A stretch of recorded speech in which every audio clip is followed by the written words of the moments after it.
दुर्गा मंदिर प्रांगण में साप्ताहिक हरिकीर्तन कार्यक्रम उद्घाटन सत्र को अवसर में यहाँ उपस्थित संपूर्ण भक्त सज्जन वृन्दहरूबाट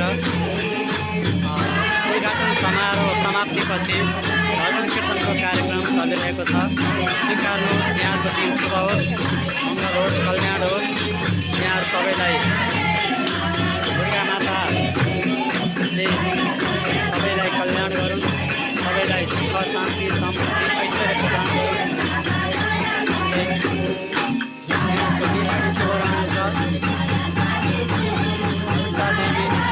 दुर्गा मन्दिर प्राङ्गणमा भइरहेको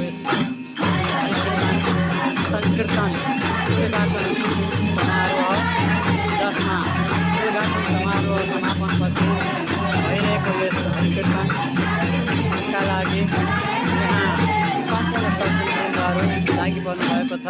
यहाँको सबैको शुभ होस्, कल्याण मङ्गल होस् भन्दै बाँकी कुराहरू यहाँहरूमा भजनबाट म सुनाउँदैछु।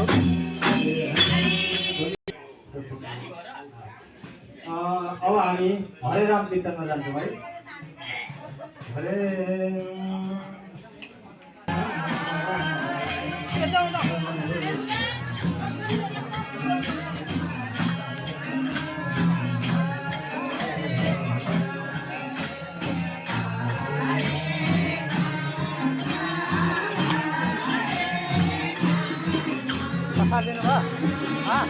पकाइदिनु भयो